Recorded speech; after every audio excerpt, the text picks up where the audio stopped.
Student, आज class 10th का अध्याय 7 का अर्थात निर्देशांक ज्यामिति के 7C प्रश्नावली 7C के क्वेश्चन नंबर 5 से शुरू करेंगे।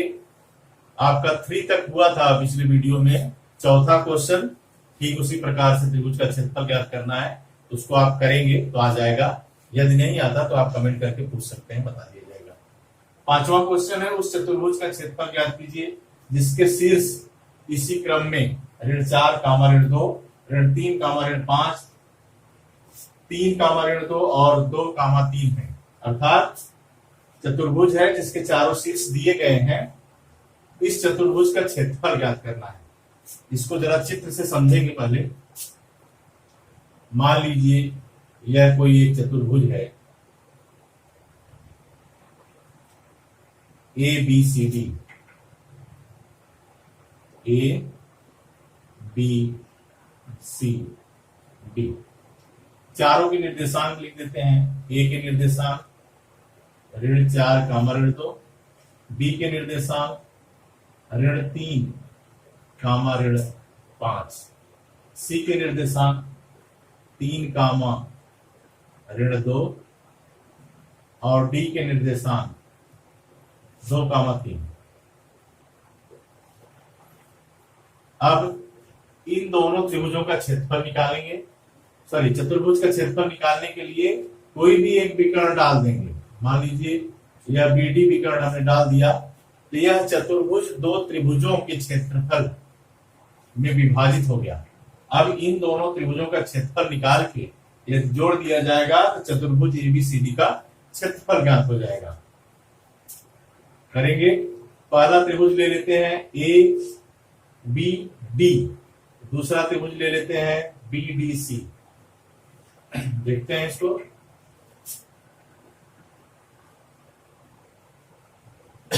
ए के निर्देशांक क्या है? चतुर्भुज ए बी सी डी में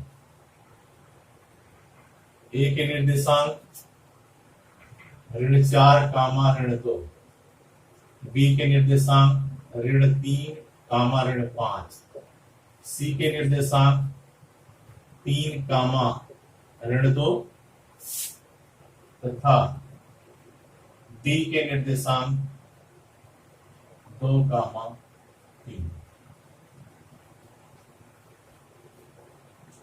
अब यह त्रिभुज हम ए बी डी लेते हैं तो यह x1 y1 या x2 y2 या x3 y3 होगा। लिखेंगे पहले चतुर्भुज ए बी सी डी का क्षेत्रफल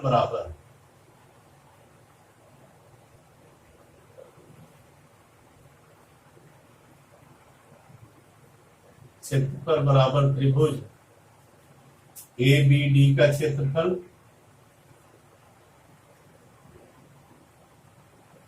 धन त्रिभुज बी सी डी का क्षेत्रफल।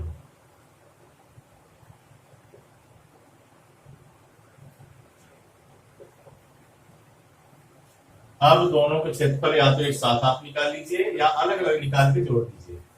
अलग अलग निकाल देते हैं, आपको अच्छे से क्लियर हो जाएगा। पहले एबीडी का निकालते हैं। त्रिभुज एबीडी का क्षेत्रफल x1 y1 x2 y2 x3 y3 लिख देंगे आप तो ज्यादा अच्छा रहेगा।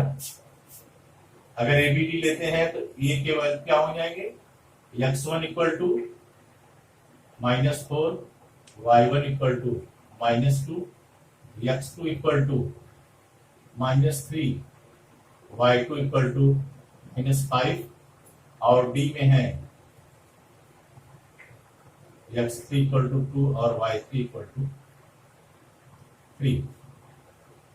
अब त्रिभुज ए बी डी का क्षेत्रफल बराबर 1/2 x1 y2 minus y3 plus x2 y3 minus y1 plus x3 y1 minus y2 इसमें रखेंगे, अर्थात 1/2 x1 कितना है -4,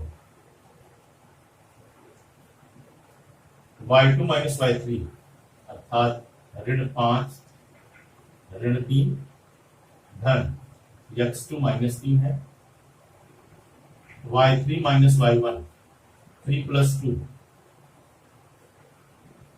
माइनस माइनस प्लस हो जाएगा, x3 की वैल्यू 2 है, y1 माइनस y2 2 धन 5, ये आपका हो जाएगा 1/2, ये y1 की वैल्यू -2 है, माइनस बच जाएगा, ये ऋण 4 में ऋण 8 का गुणा, तो 8 चौक 32 हो गया धन में, और यहाँ 3 तो 5 में ऋण 3 का गुणा, तो ऋण 15, और यहाँ 5 में से 2 निकला 3, 3 दूनी 6 हुआ, 32 और 6 38, 38 में से 15 निकाल दिए, यानी 23 गुणे 23 अर्थात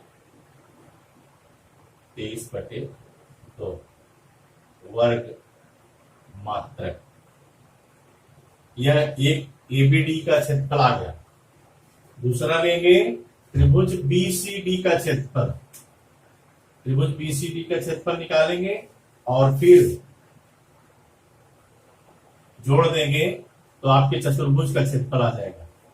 बीसीडी अगर लेंगे तो यह हो जाएगा x1 equal to -3, y1 equal to -5, x2 equal to 3 और y2 इक्वल टू -2 और x3 इक्वल टू 2 और y3 इक्वल टू 3। अब लिखेंगे त्रिभुज बीसीडी का क्षेत्रफल।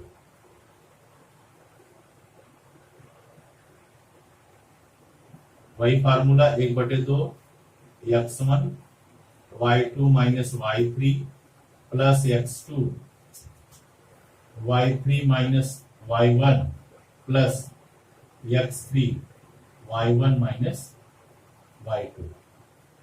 इसमें मान रख देंगे सबका, ये हो जाएगा 1/2 x1 -3 into y2 minus y3 ऋण 2 ऋण 3 y2 माइनस y3 हो गया,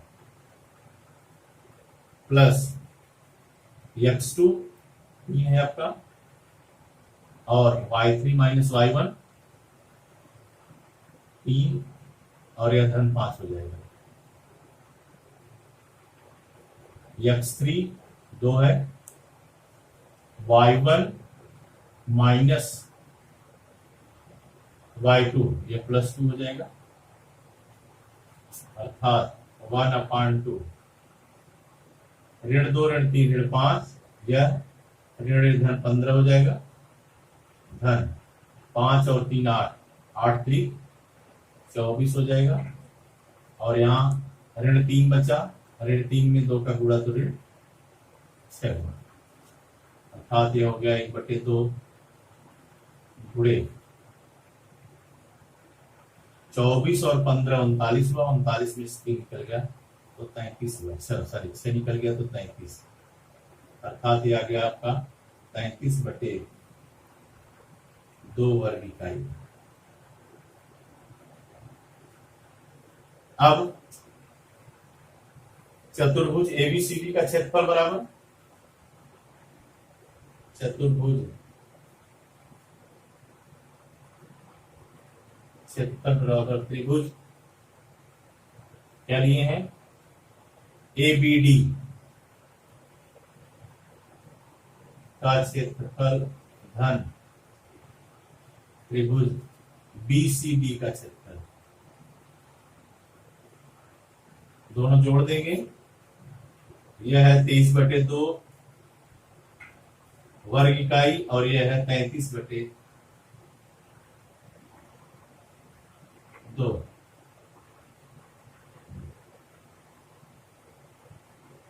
वर्ग इकाई, अर्थात 23 और 33 56/2, जिसे हम लिख सकते हैं 28 वर्ग इकाई। यह आपका आंसर होगा। क्या करेंगे, चतुर्भुज का क्षेत्रफल निकालने के लिए एक विकर्ण डालेंगे, दो त्रिभुजों में विभाजित कर देंगे, फिर दोनों त्रिभुजों का क्षेत्रफल निकाल के जोड़ देंगे, तो आपके चतुर्भुज का क्षेत्रफल आ जाएगा।